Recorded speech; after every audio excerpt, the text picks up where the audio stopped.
Invasion. You heard a version of the story from Obama a couple of nights ago, but there's also reality, not just a convention. And it's pretty easy to check. You know, it's not obscure. I mean, you're not going to find it in the front pages, but a little work and you'll dig it out. So it was supposedly a reaction to 9/11. We had to defend ourselves from terror. Well, let's imagine that protection of the population from terror was a high priority of the government. It's almost unimaginable, but suppose it were true. Well, they had some very straightforward ways to proceed. I'm sure their specialists in the State Department could have informed them that the jihadi movement was highly critical of Osama bin Laden. They bitterly condemned 9/11. I mean, there were fatwas coming out from the most radical clerics in Al-Azhar University, you know, the most important university, denouncing Osama bin Laden and so on. So there was a perfect opportunity to split the jihadi movement, isolate Osama bin Laden, and significantly reduce the threat of terror.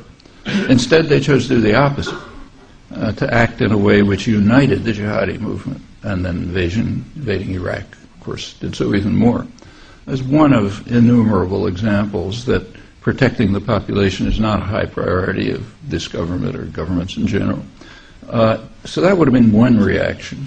Now, of course, there was a serious crime, not as serious as 9/11, 1973, but still very serious. So what do you do when there's a crime? Well, you try to identify the perpetrators, capture them. If it's an international issue, you know, use international forces, no problem in this case, and bring them to trial and have a fair trial. Well, they couldn't do that. They didn't try to do that, and there's a good reason, which was explained later on. 8 months after 9/11, the head of the FBI, Robert Mueller, had interviews with the Washington Post in which he told them that we really don't know who was responsible. He says, we believe that the plot was hatched in Afghanistan, but implemented in the United Arab Emirates and Germany. Well, if they only could believe it in April, they didn't know it the preceding October, which is why they did not respond. Presumably that's the reason why they didn't respond to the Taliban when they who had made tentative offers to extradite Osama bin Laden, but wanted to see some evidence. Yes, what you do when you ask for extradition. And, of course, this was contemptuously rejected. So we went ahead and bombed. That's a major war crime. First of all, there was no international authorization of any kind, totally violated international law, but it was a moral war crime in a deeper sense. You have to go back to that time. At that time, there were an estimated 5 million Afghans. They were right at the edge of starvation. And it was predicted that the aid agencies, which all had to flee, warned repeatedly and loudly that if the U.S. bombed, it would put at risk another 2.5 million people. Well, you know, fortunately the worst didn't happen, but that's not the way you estimate the moral character of an action. You estimate it on the basis of likely consequences. So they were willing to take a risk of killing another 2.5 million Afghans in order to achieve their ends. Well, what were the ends? Not to end terror, plainly. Actually, I think the ends were pretty well described by some of the leading anti-Taliban Afghans, including the U.S. favorite, Abdul Haq, who was later killed. They strongly, strenuously objected to the bombing. They said the bombing is just killing innocent civilians. It's undermining our efforts to overthrow the Taliban from within, which they thought pretty reasonably could succeed. And you're only doing it because you want to show your muscle and intimidate the world.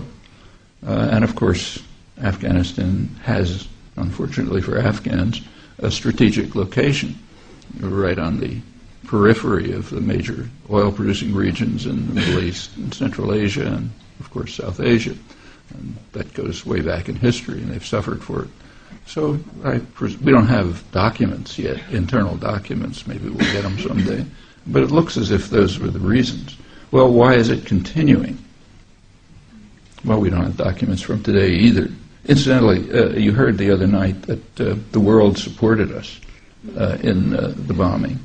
Well, that depends very much on how you define the world. So, for example, if the world includes the people of the world, we know the answer.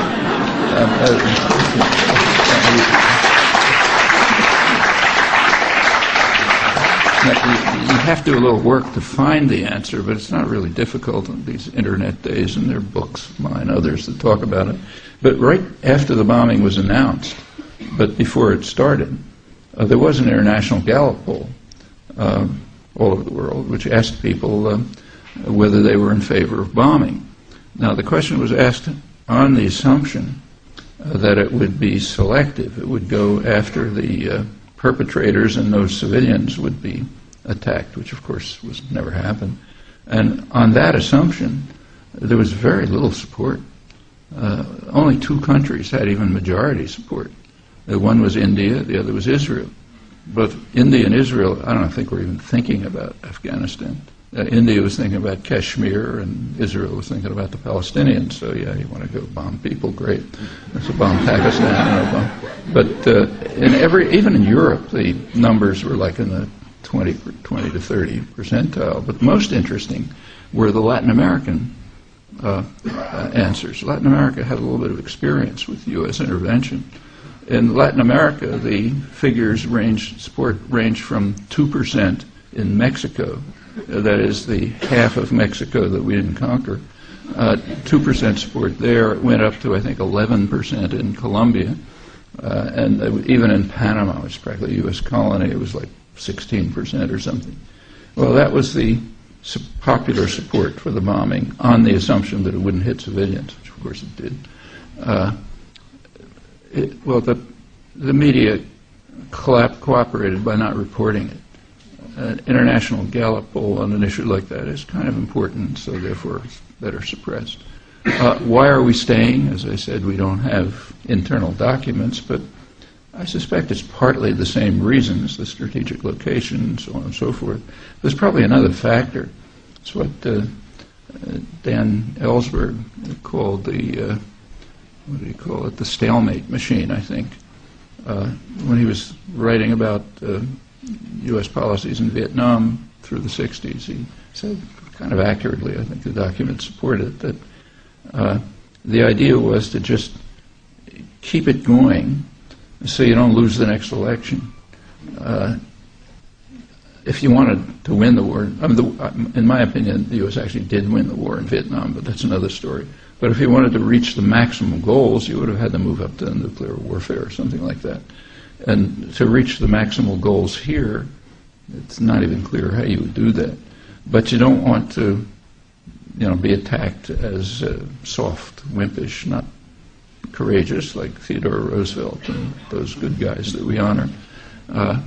So it's probably that the stalemate machine is probably a factor. I mean, the plans that were announced the other day make absolutely no sense on any grounds.